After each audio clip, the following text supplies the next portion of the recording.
केंद्रीय कृषि मंत्री शिवराज सिंह चौहान ने मामा की कोचिंग का किया शुभारंभ। संसदीय क्षेत्र की 8 विधानसभा की बच्चियां कर सकेंगी बेहतर शिक्षा ग्रहण। जन्मदिन पर पूर्व मुख्यमंत्री की बच्चियों को अनूठी सौगात। केंद्रीय कृषि मंत्री शिवराज सिंह चौहान ने अपने जन्मदिन के मौके पर छात्राओं को निःशुल्क कोचिंग के लिए मामा की कोचिंग का शुभारंभ किया है। कल रविंद्रनाथ टैगोर ऑडिटोरियम विदिशा में आयोजित कार्यक्रम के दौरान उन्होंने इसकी शुरुआत की।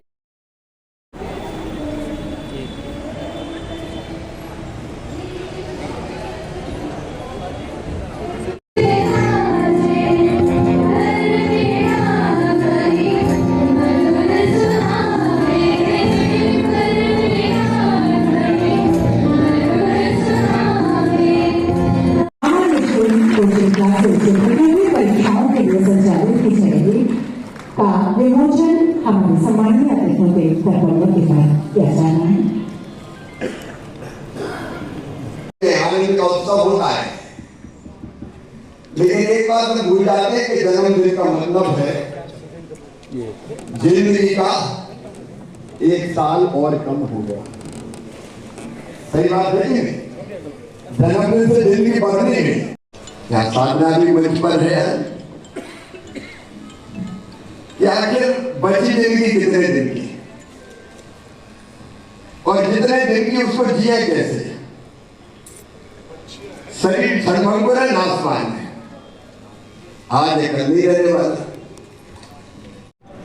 कार्तिकेय जी, रवि जी, रघुनाथ जी, लखन जी, मारुति जी, मंजूर पटेल जी, हमारे रितेश जी, आशीष जी, प्रेम नारायण जी, मान सिंह जी, अमर सिंह जी, आनंद जी, खातेगांव में जुड़े वाले यादव जी, नरेंद्र चौधरी जी, नरेंद्र गुर्जर जी, बलराम सोरी जी, शेखर अग्रवाल जी, दिनेश जी।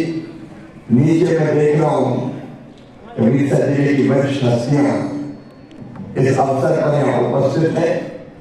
मैं उनका भी आभारी हूँ, उनको प्रणाम करता हूँ। उपस्थित बहनों, भाइयों और मेरे प्यारे भाइयों और लाडली भाइयों,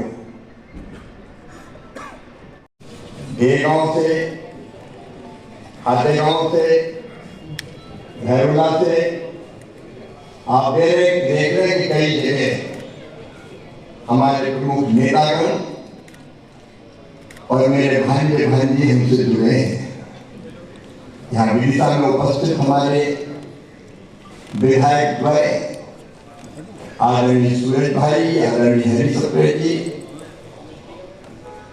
जिलाध्यक्ष बीजेपी महाराज सिंह जी, पूर्व जिलाध्यक्ष राकेश जी यादव, आदरणीय तोरण सिंह जी, आदरणीय राकेश जी, सतपाल जी, सुरेंद्र जी, वीर सिंह जी, राकेश शर्मा जी, हमारे डॉक्टर प्रभुराम चौधरी जी, जमुना सेन जी, वीरेंद्र कुशवाहा जी, रामपाल सिंह जी, जिलाध्यक्ष राय सिंह राकेश शर्मा जी, अमन जी, सोनू जी, भैरवनाथ से जुड़े भाई मिलेंगे। अगर करना है तो शासन करने का काम कोई किया जाए। एक सामाजिक समरसता, सबको प्यार करे, कोई भेदभाव नहीं। दूसरी बात है, हम परिवार में भी रिश्ते जोड़े, कई बार परिवार ही टूट रहे हैं, भाई भाई की नहीं बढ़ती गई बात, तो हम परिवार को जोड़ने की कोशिश करें। ये संयुक्त परिवार। इस शुभारंभ के अवसर पर हमारे मध्य देश के हमारे बहुत ही लोकप्रिय नेता और हम सबके प्रेरणा के स्रोत हमारे बीच मौजूद हैं। आज आदरणीय भाई साहब का जन्मदिन भी है। मेरा सबसे आग्रह है तालियां बजाकर हमारी भैया को जन्मदिन की बहुत सारी शुभकामनाएं। आदरणीय भाभी जी, जन्मदिन का मतलब है जिंदगी का 1 साल और कम हो गया,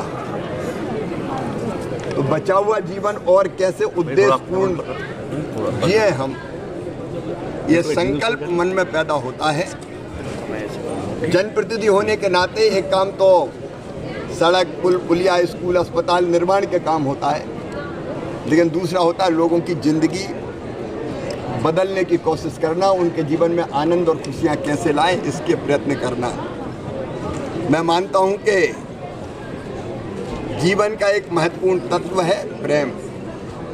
सबसे प्रेम करें, सबसे स्नेह करें, और प्रेम को अगर प्रकट करना है तो उसी में से निकलता है सेवा। तो प्रेम और सेवा ये दो जीवन का मूल है, ये मैं मानता हूँ। और इसलिए बाकी सब कामों के साथ अगर हम में से हर एक सेवा से भी अपने आप को जोड़ लें, लोगों की सेवा वही भगवान की पूजा है, तो जीवन सफल, सार्थक और धन्य हो जाएगा।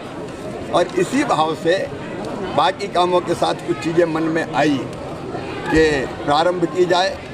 उसमें से कोचिंग क्लास बच्चों को निःशुल्क चले, जिसमें वो बच्चे जो कोचिंग का भारी खर्चा नहीं दे सकते वो निःशुल्क कोचिंग, अच्छी कोचिंग प्राप्त कर सकें। और एडमिशन सीमित होंगे तो एक ऑनलाइन भी विकल्प रखें, ताकि बाकी बच्चे भी जो चाहें उनको ये विकल्प मिले कि ऑनलाइन भी वो कोचिंग कर ले। दिव्यांग जन हमारे समाज के बहुत महत्वपूर्ण अंग है, उनके जीवन को भी हमको कठिनाइयाँ उनके जीवन की कैसे कम करें ये भी सोचना चाहिए। इसलिए मन में ये संकल्प जगा कि जो दिव्यांग है, मतलब चल फिर नहीं सकते, ऐसे दिव्यांग, उनको अब वो हाथ से चलाने वाली साइकिल में तो बहुत कठिनाई होती है। गांव में ही अगर ऊंचे नीचे रास्ता तो कहाँ से चलाए, तो एक बैटरी से चलने वाली मोटराइज्ड साइकिल भेंट की जाए। आज भी मैं बीच बीच में करता रहा हूँ, आज भी करेंगे। वो पर्यावरण को बचाने का महायज्ञ चल ही रहा है। एक अपने बच्चों को प्रोत्साहित करना चाहिए कि प्रतिस्पर्धा अगर बच्चों में रहेगी तो और अच्छा पढ़ने की कोशिश करेंगे। और इसलिए जो 10वीं और 12वीं की बोर्ड परीक्षाओं में जो बच्चे अच्छे नंबर लेके आएंगे उनको सम्मानित करने का काम, पुरस्कृत करने का काम, ताकि उनका मनोबल भी बढ़े और उनको देख के बाकी बच्चे भी पढ़ें। बच्चों के लिए कैरियर काउंसलिंग भी, बच्चों के लिए खेल भी, इस तरह की व्यवस्था भी करने का सोचा है। एक अभी अपने सब साथियों से विचार करने के बाद मन में ये बात आई है कि अगर चलता फिरता क्लिनिक, अस्पताल हो इंटीरियर के क्षेत्रों के लिए, क्योंकि छोटी छोटी चीज़ों के लिए शहर आना दिक्कत का काम हो जाता है। तो जहाँ अस्पताल नहीं है वहाँ जाके अगर वो खड़ा हो और डॉक्टर और दवाइयाँ रहे तो उनको चेक भी करे, मेडिकल चेकअप जिसको कहते हैं, दवाइयाँ भी दे। और भगवान ना करे कोई ऐसी चीज़ निकले कि जिसके लिए रेफ़र करना ज़रूरी है तो वो रेफ़र करे, तो दूसरी जगह उनका इलाज हो जाए। ऐसे कई संकल्प मन में आए हैं। उनमें से आज एक कोचिंग वाला यहाँ से आवेदन लेने का प्रारंभ कर रहे हैं। यहाँ भी, रायसेन में भी, भैरुंडा में भी अभी 3 जगह सोचा है।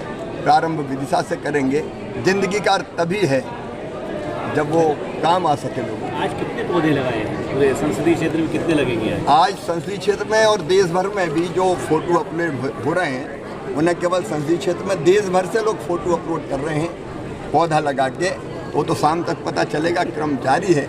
लेकिन मुझे प्रसन्नता है कि एक अभियान बन रहा है, एक आंदोलन बन रहा है और लोग पेड़ लगा रहे हैं और अपलोड भी कर रहे हैं। तो एक बड़ी सेवा धरती माँ की हो रही, क्योंकि मैं मानता हूँ कि जैसे दिव्यांग जन की सेवा में तो दिव्यांग का ही भला होगा, लेकिन पेड़ लगाने में सबका भला होगा, दुनिया का भला। आप सब मित्रों को भी मैं हृदय से धन्यवाद देता हूँ। फिर बैठ के कभी और विस्तार से चर्चा करेंगे। बहुत बहुत धन्यवाद।